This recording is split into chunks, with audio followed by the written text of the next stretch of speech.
This is native sorghum or speargrass, and it's in way too dense a crop here. And that's as a result of poor burning in the last 100 years or so. And as I said earlier, speargrass loves fire. The hotter the fire, the more speargrass you get next year. The cooler the fire and the timing of the fire can regulate the amount of speargrass you get. So my Indigenous friends look at this around Darwin and they say, oh boy, somebody doesn't know what they're doing with the matchbox here. And so traditionally, this crop of sorghum, which is a native plant, would have been managed much more carefully with cool burns and patchwork burns. And quite often, if there's too much sorghum, which means fuel load for the dry season, they'll do little wet season patch burns and take the plants out before they mature. So they break the seed cycle. This is what we call an obligate seeder. And once the cycle's broken, can't produce seed that year, it takes another 5 or 10 years to recolonize the area. So you can actually manage the percentage of sorghum that's around. Now, up here in the top end, there's two big factors at play. One is fire, and the other one is termites. So what you're looking at there is a bunch of, it's the side of a big mound of termites, and out of that mound are coming what we call alates, winged reproductive termites that are coming out in their hundreds of thousands on a warm post-wet season night. And then their job is to fly off, pair up, mate, and start a new colony. But they are actually feeding the ecosystem enormous amounts of energy in doing that, because each individual reproductive termite or alate is over 70% protein. So guess who's eating them? Everybody. Birds, reptiles, mammals are all catching and eating termites, and they get a big dose of protein. You only need 2 little termites from a mound to actually reproduce the colony.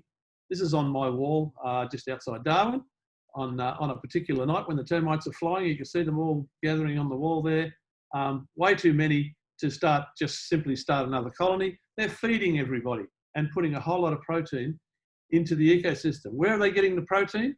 They're eating sorghum. They're eating the dead grass, all our annual grasses that germinate and proliferate and then flower and seed and drop their seed all before the wet finishes, and then they die. And the next crop relies entirely on that seed.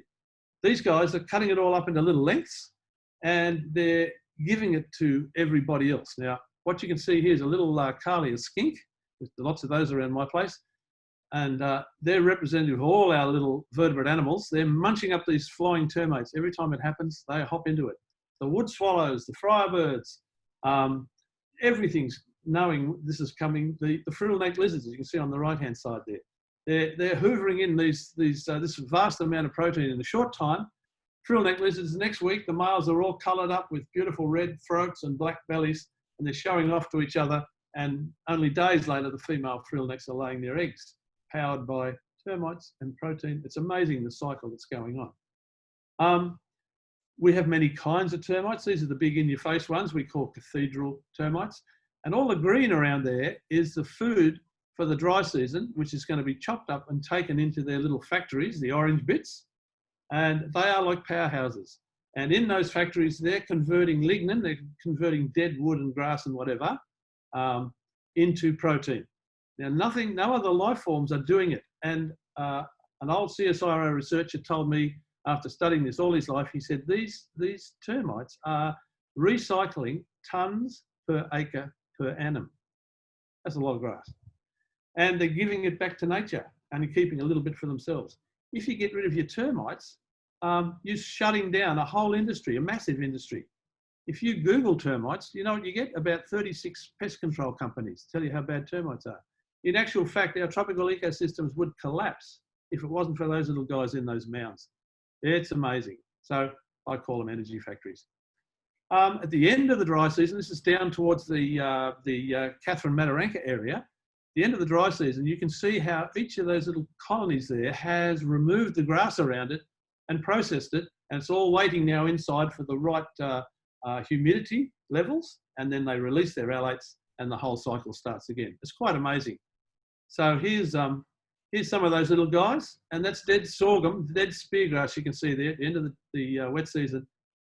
And there's the pointy-nosed ones are the soldiers, the guards, and the round-nosed ones are the workers who are chopping up that sorghum into little bits and taking it into those mounds for processing. They use special gut fauna to help them do that. Interesting thing.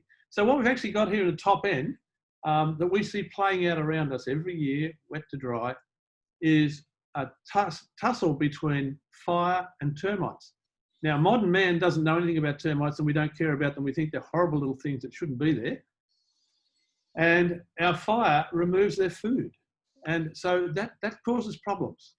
So this is a little area just outside Darwin. I noticed one year, none of the termites in that area had anything to eat.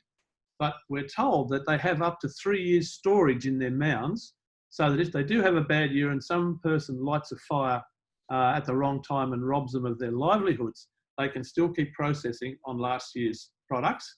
And it can go for up to 2 or 3 years. But if we keep burning like that at bad fires, the colony dies. And we've actually wiped out huge areas of termites in the top end of the territory, unfortunately.